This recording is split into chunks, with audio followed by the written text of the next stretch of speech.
Alors, Nicolas Viat, je me partage entre deux postes, entre Vevey, église Notre-Dame, et puis la cathédrale de Fribourg, où je partage le poste avec mes deux autres collègues, Philippe Despons et Jean-Louis Feiertag.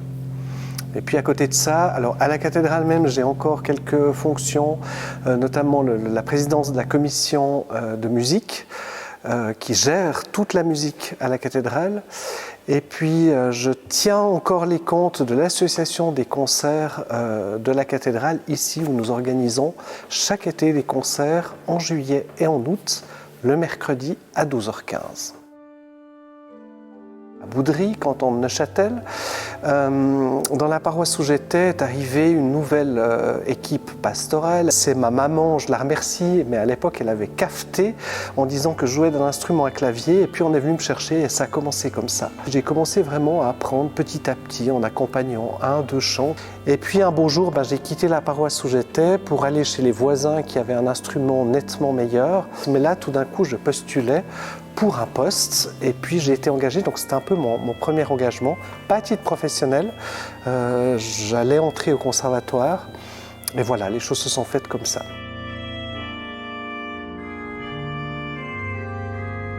J'affectionne le répertoire plutôt baroque ou classique français. J'aime beaucoup ce répertoire, évidemment Bach est un incontournable, voilà, et puis c'est un petit peu au gré du temps, je dirais. J'ai des périodes où je vais volontiers aller jeter un œil chez les romantiques ou les symphoniques, et puis j'ai des périodes où j'aime plutôt aller chercher chez les baroques ou classiques. Pour un concert, je suis arrivé sur la tribune pour répéter, puis j'avais constaté que l'éclairage de la tribune était un peu, l'instrument était un peu clignotant. Et le jour du concert, on m'avait dit on va essayer de réparer. Le jour de concert, il y avait évidemment toujours rien.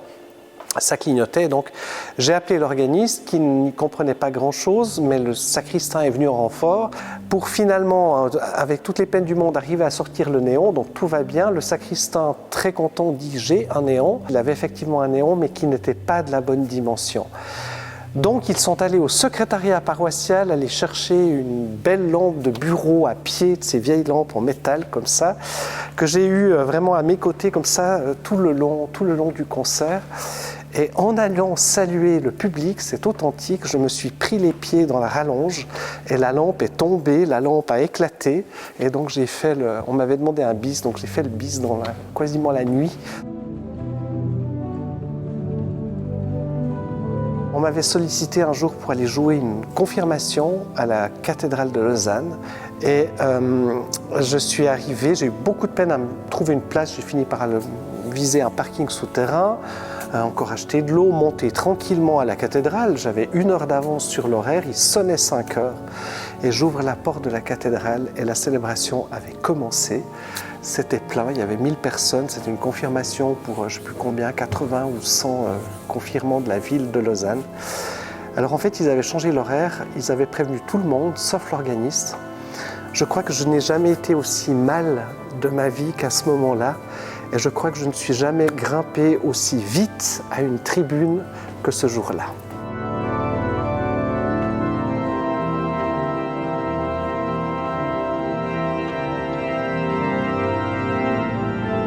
On arrivait au sein de l'association, quand je suis entré, ça devait être en 92, 93 peut-être, d'arriver comme ça à la première assemblée générale où j'avais été amené par mon collègue Claude Pahu, qui m'avait fait entrer dans cette association. Je précise qu'à l'époque, c'était l'association des organistes protestants romans.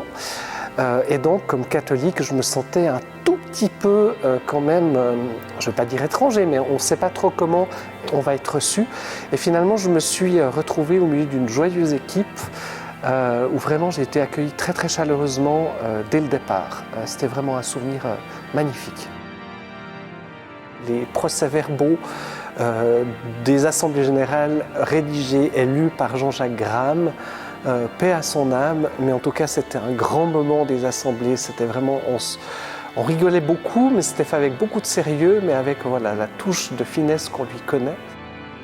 Un président, voilà, c'est une notion juridique, hein, mais on nous voit à l'Assemblée générale, on nous voit à une séance de comité, et puis c'est tout. Mais en fait, il y a beaucoup de choses qui se font à l'arrière, c'est-à-dire des gens que l'on contacte ou qui nous contactent.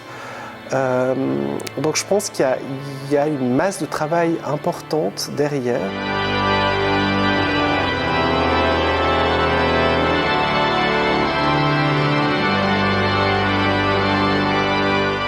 Mécanique.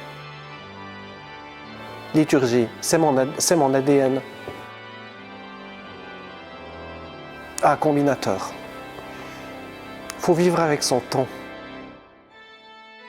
Ah, un très beau bourdon, c'est toujours magnifique. On fait tout avec. Moi, j'aime bien l'idée du prélude parce que c'est toujours ouvrir sur quelque chose.